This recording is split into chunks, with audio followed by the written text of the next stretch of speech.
bari in gaya muku wani sirri ya mu faɗa dan ya yadu saboda manya su ci. Wani zai tambaya wai me yasa aka mai da hankali akan jihar Zamfara din ake ta kashe mutane, aka hana zaman lafiya wurin?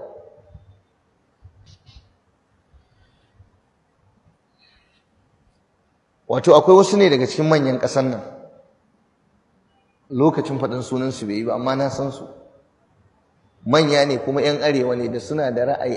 Akwai arziki ne a jihar Zamfara, ana ɗiban gold, ana ɗiban kaza, akwai kayan wato arziki na ƙasa, na cikin ƙasa da ake tono ma'adinai. Don haka su suke da hannu wajen ɗiban wannan kayan arziki, suna fitar da su waje, suna samun dukiya. So idan aka bar mutane hankalinsu ya kwanta, ai kaga za a rinka ganin ana fita ana kaza har za a yi magana. To yanzu sai aka mai da wurin a tada hankalinsu, yanzu ta rayukansu suke da gonakinsu tukunna da awakinsu da abincin da za su ci, can kuma inda ake ɗiban arzikin suna can suna ta ɗiba. Wallahi wannan shine abin da yake faruwa, kuma abin yana da alaka da manya, shi yasa abin yake cinyewa. Suna da alaka da sojoji, suna da alaka da gwamnoni, suna da alaka da jami'an tsaro. Duk wani babba da yake wannan jihar ko yake ƙasa, in ma zai yi wata magana, suna da wani abu da suke ɗan tsakura masa a bashi.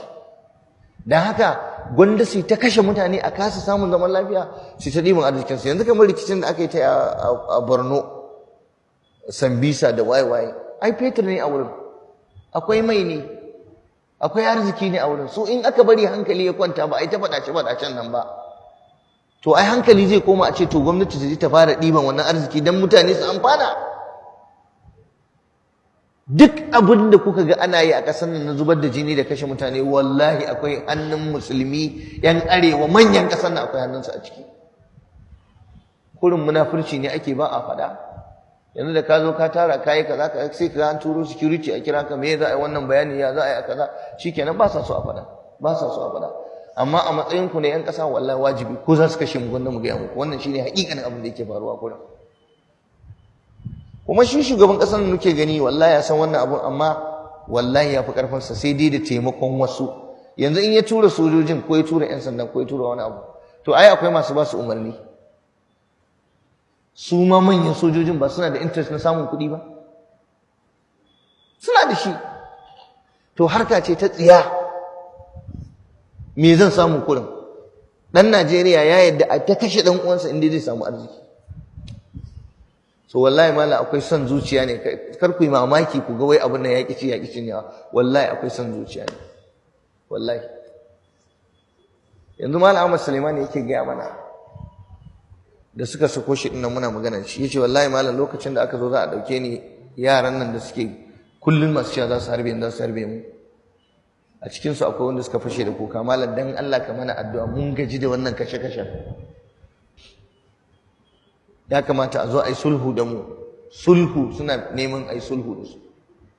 Suka ce su wannan sana'ar da aka sa su sun gaji da ita wallahi, su ta kashe mutane ana samun kuɗi, wasu suna karɓan kuɗi suna abin nan, sun gaji wallahi. malam abu da ke faɗa yace kuma yawansu ya wuce duk yanda kake tsammani. A cikin daji suke, sun fi mutum 1000 nawa.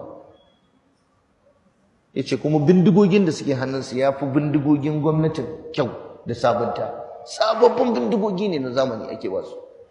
Soja ku da za ka shi tsohuwar bindiga ta fi shekara 40, ta mafi shi a haife, yana rataye da ita.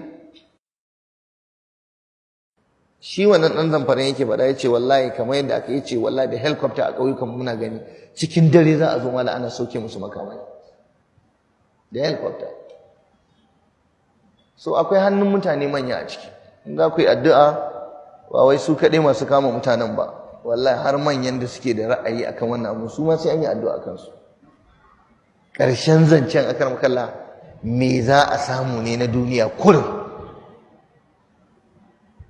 Hatta harkar Boko Haram ɗin da ake ta magana, wallahi da yawa cikin yaran nan ba su san me ba, sa su kurin ake yi, Allah.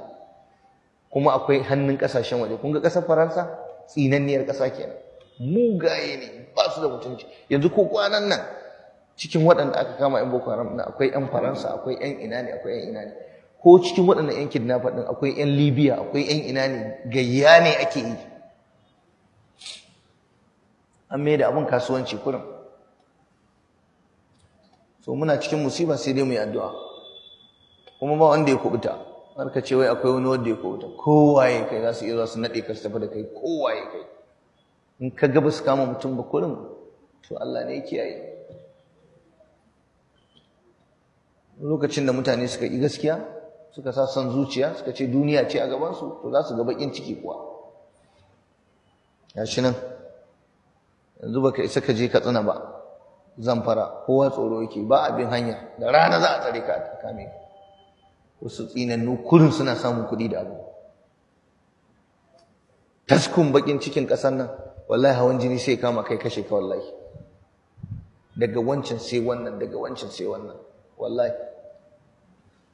اللهم اعز الاسلام والمسلمين واذل الشرك والمشركين ودمر اعداء الدين وانصر عبادك الموحدين واحمي حوزه الدين يا رب العالمين